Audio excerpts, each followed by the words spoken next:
재치와 위트가 넘치시던 엄마 김양선.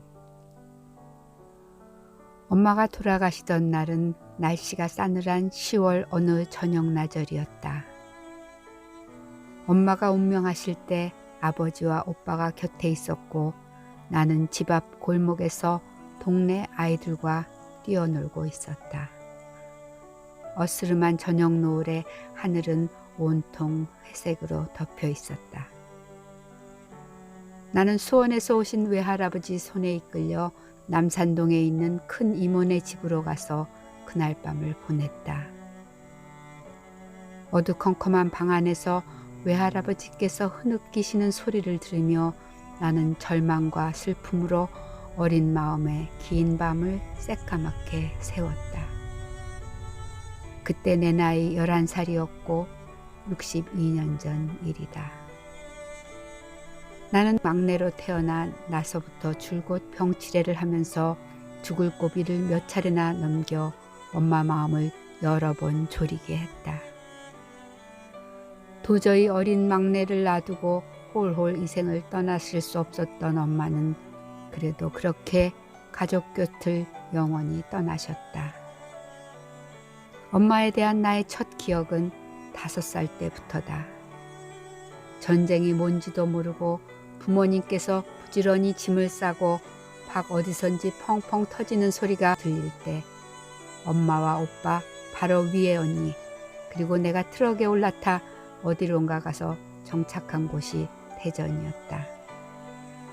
처음 타보는 트럭 안에서 우리는 엄마가 싸주신 주먹밥을 먹으며 허기를 달랬고 무사히 대전에 도착해 짐을 풀었다.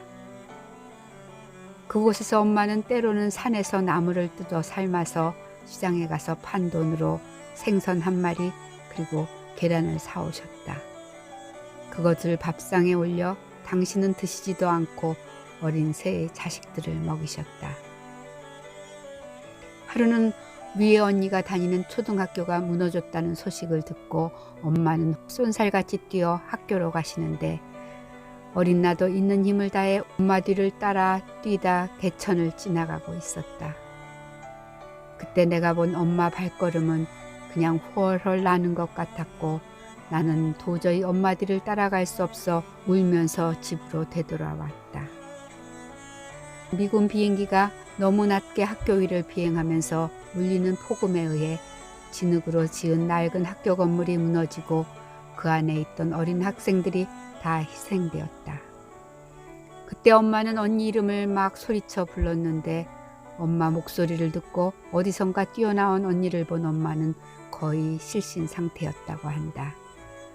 다행히 언니는 노는 시간이라 밖에서 나와 놀고 있어서 하나도 다치지 않았다. 엄마와 우리 3남매가 어떻게 부산으로 갔는지 내 기억에는 없는데 부산에서 나머지 우리 가족, 아버지와 큰언니, 둘째 언니랑 함께 토성동 어느 2층 집에 살게 되었다. 밤에는 담요로 창을 다 가려덮고 식구들이 모여 앉아 도란도란 이야기를 하면서 엄마가 쪄주신 찐빵을 먹었던 기억이 난다. 그 시절 어떤 날 우리가 새들었던 집 앞 길가에 남루한 차림의 일본 여성이 서성거리는 것을 보신 엄마는 찐빵을 건네주시며 이야기를 나누셨다.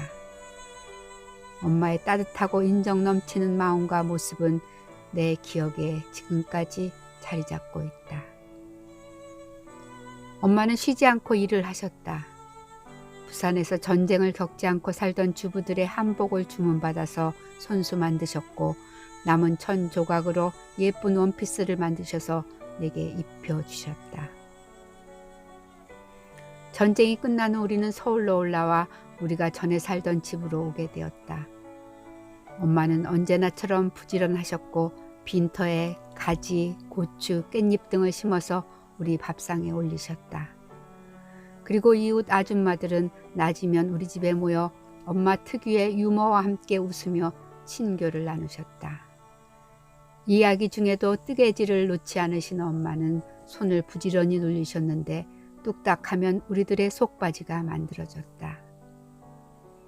우리는 성당과 가까운 곳에 살았는데 엄마는 여성회 회장을 하셨다. 어느 날 신학생들이 성당에 와서 피정을 며칠간 한 적이 있었는데 여러 엄마들과 함께 엄마는 주방에서 신학생들의 밥을 지으셨다. 나는 성당 마당에서 아이들과 뛰놀다가 속이 출출하여 우르르 가서 부엌을 기웃거렸다.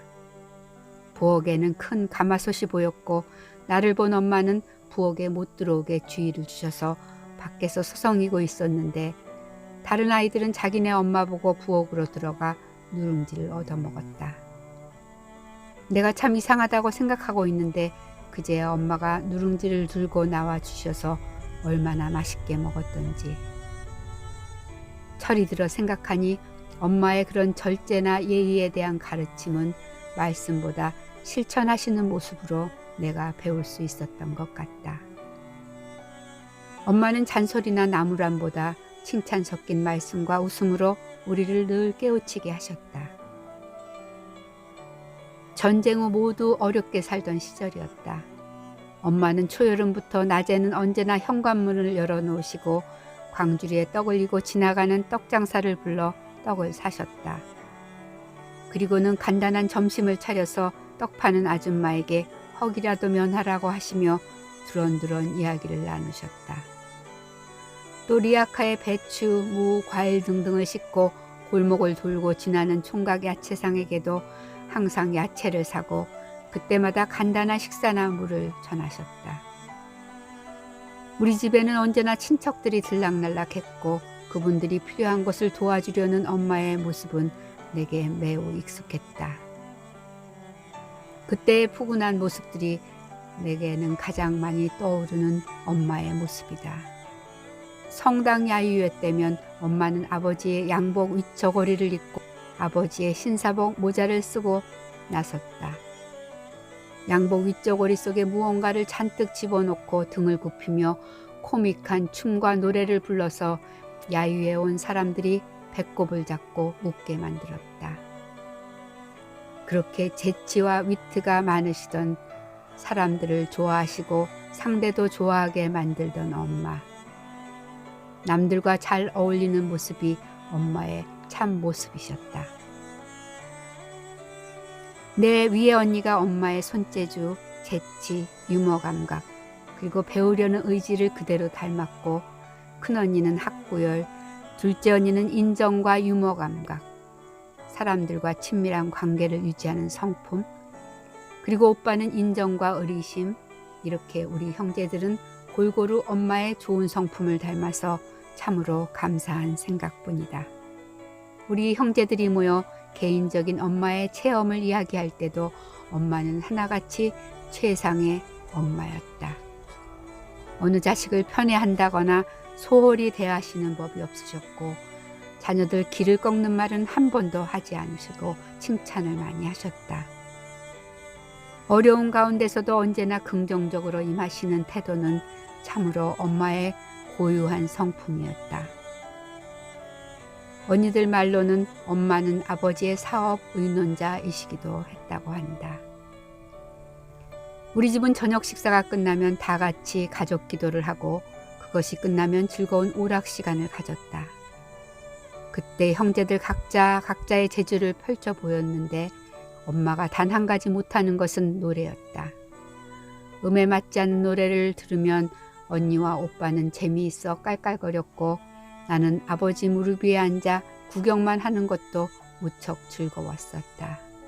정말 행복한 시절이었다.